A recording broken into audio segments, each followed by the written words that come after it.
Aku ingin membacakan sebuah cerita kepadamu, maka dengarkanlah. Bangkitnya Kuntilanak. Chapter 1. Malam Jahanam. Karya Deva Sastravan. Dibacakan oleh Deva Sastravan.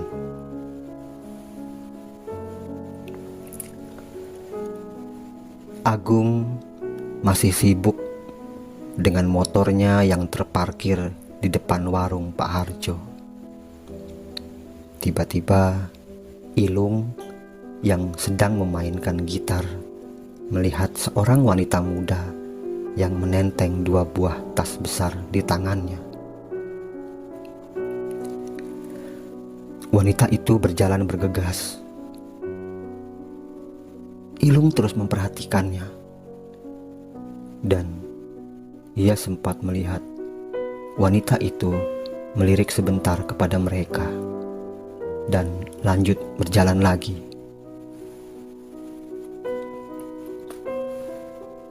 Gung,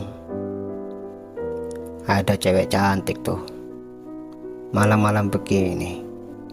Setan. Apa orang ya? Tanya Ilung. Mana? Agung mengangkat kepalanya, mencari sosok yang dimaksud kawannya. Sebelum Ilung menjawab, tatapannya sudah langsung melihat sosok wanita yang berjalan itu. Oh, itu kayaknya tetangga gua, si Dewi. Udah lama gak kelihatan sih. Kabarnya dia kerja di Jakarta. Kayaknya baru pulang tuh dari Jakarta, jawab Agung, dan mulai kembali asik dengan motornya.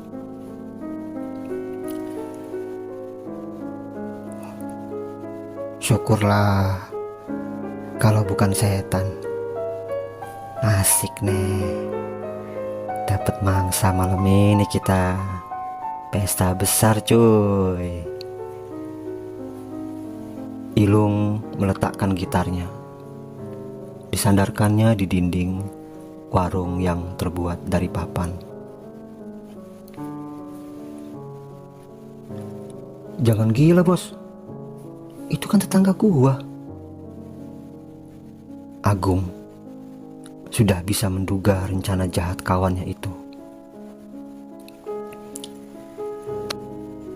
Ilung memang terkenal di pasar sebagai preman pasar yang paling disegani. Kabarnya Ilung punya ilmu kebal, sehingga tak mempan ditebas senjata tajam. Dan rumornya malah ia kebal peluru juga. Tak ada pedagang yang berani melawannya. Hingga akhirnya orang-orang pasar secara suka tidak suka memberikan uang keamanan kepada Ilung, bukan untuk mengamankan dari kejahatan orang lain, justru agar mereka aman dari kejahatan Ilung dan kawan-kawannya tersebut. Agung sendiri sebenarnya berbeda dengan mereka. Ia tak pandai berkelahi. Ia pun anak dari orang kaya yang cukup terpandang di desa ini. Kalaupun ia mau ikut-ikutan gabung dengan mereka, maka itu pun sebenarnya hanya karena ingin cari aman saja.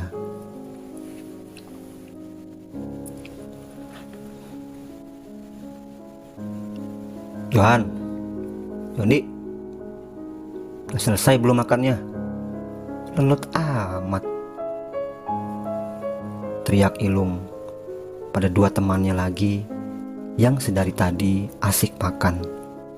Namun telinga mereka tetap mendengar apa yang baru saja dibicarakan antara Ilung dan Agung.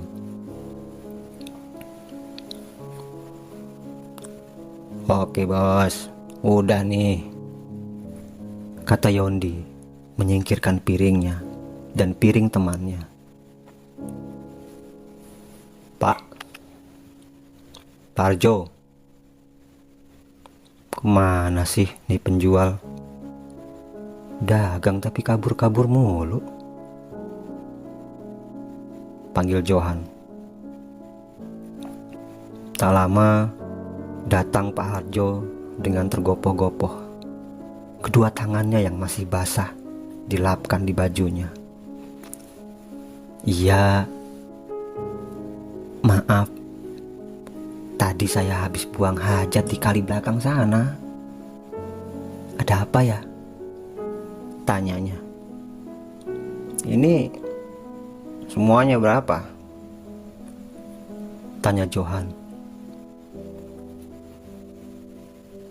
Makan 2, rokok sama kopi semuanya 65.000, jawab Pak Harjo. Ia tampak senang karena malam ini sebelum tutup warungnya laku banyak. Ya udah, catat utang dulu saja ya, besok dibayar. Iya, jawab Pak Harjo dengan lemah. Bayangan indahnya dalam sekejap hilang. Wajahnya tampak lesu. Ada rona kekecewaan menggurat di sana. Pak Harjo lantas menutup warungnya. Sementara Ilung naik motor dibonceng Yondi. Sedang Johan ikut motornya Agung. Agung tak kuasa menolak ajakan Ilung sang preman pasar itu. Dan untuk menyamarkan dirinya agar tak dikenali oleh Dewi nantinya, ia mengenakan masker. Kedua motor dengan 4 pengendara itu ngebut ke arah di mana sosok Dewi menghilang.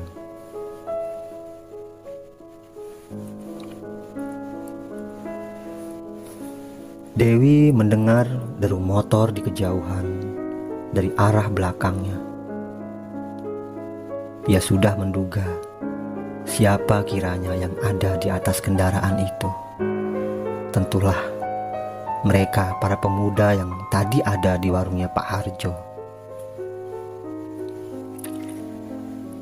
Perasaan cemas mulai merambati batinnya.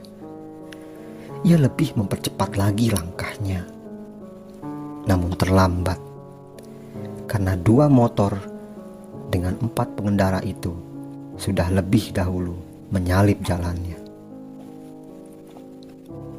Minggir, minggir kalian.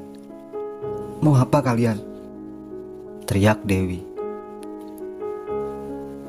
Waduh, galak juga nih cewek. Jangan kasar-kasar ngomongnya. Kami orang baik kok. Boleh kami antar? Gak baik loh. Gadis cantik kayak mbak ini jalan sendirian. Apalagi tengah malam begini, di tempat sepi kayak gini. Ilung turun dari boncengan Yondi dan mendekati Dewi. Yondi mengikuti di belakangnya. Sedangkan Johan dan Agung masih tetap duduk di motor menunggu komando bos mereka. Enggak, makasih. Rumah saya sudah dekat. Minggir kalian, teriak Dewi sambil berjalan mundur menghindari Ilung yang langkahnya kian mendekatinya. Ilung mengedipkan mata pada Yondi yang langsung mengerti kode bosnya itu. Ia langsung bergerak cepat ke arah Dewi, mencengkram lengannya. Dewi yang memang sudah waspada sejak tadi langsung menghantamkan kakinya ke arah kemaluan Yondi. Sontak Yondi langsung meringis kesakitan yang bukan alang kepalang. Dewi sadar bahwa dirinya kini dalam bahaya besar. Ia harus bisa melarikan diri dari mereka. Tetapi untuk lari ke arah, karena di depannya ada Ilung yang siap menangkapnya. Belum lagi Johan dan Agung yang tetap standby di atas motor, tentu akan lebih mudah mengejarnya. Sama halnya jika ia memilih arah sebaliknya. Maka di detik-detik yang paling menentukan itu, ia memilih berlari ke arah kanannya, menyusuri jalan setapak yang sunyi yang mengarah ke arah pesawahan desa. Ditinggalkannya barang bawaannya. Baginya, keselamatannya kini jauh lebih penting dari barang-barangnya. Johan sama Logung, amanin nih barang kita. Nanti kita buka sama-sama di markas.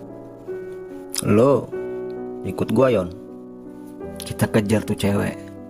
Lumayan, malam-malam gini dapat barang anget gratis. Yondi dan Ilung berlari mengejar Dewi yang sosoknya sudah jauh dan tak terlihat lagi. Sementara Agung dan Johan membawa kedua tas Dewi ke markas mereka. Sebuah rumah tua yang tak terpakai lagi. Mereka menyembunyikan tas itu di sana.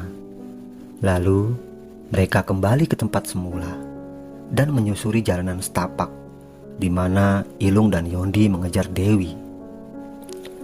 Tidak butuh waktu lama, keduanya melihat Yondi dan Ilung yang berdiri di pinggiran pesawahan. Sedangkan Dewi tergeletak pingsan tidak jauh dari mereka. Entah apa yang sudah diperbuat oleh kedua temannya itu, Agung dan Johan tak habis pikir. Mau diapakan nih, Bos? Tanya Johan menunjuk sosok Dewi. Ya kita nikmatin lah. Barang bagus begini disia-siain. Buruan angkat dia dan bawa ke sana. Perintah Ilung pada Johan dan Agung. Mereka berempat menyusuri pematang sawah menuju sebuah gubuk yang ada di tengah-tengah sawah. Sementara langit yang semula bertaburan bintang gemintang tiba-tiba berubah gelap gulita. Sesekali kilat menyambar-nyambar, menimbulkan suara gelegar yang mendirikan bulu roma. Di dalam gubuk itulah keempat pemuda biadab tersebut beramai-ramai memperkosa Dewi yang sudah tidak berdaya itu secara bergiliran. Lalu mereka meninggalkannya begitu saja di sana. Setelah Yondi menikamkan belatinya berkali-kali ke tubuh Dewi, sampai mereka memastikan bahwa Dewi sudah tak bernyawa lagi. Barulah mereka pergi dengan perasaan tenang, karena tak akan ada bukti dan saksi yang akan menyeret mereka ke ranah hukum. Di kejauhan, lolongan anjing masih saling bersahutan. Kali ini lebih menyayat dari sebelumnya. dibarengi suara kilat dan rintik hujan yang sudah mulai turun mengguyur desa itu.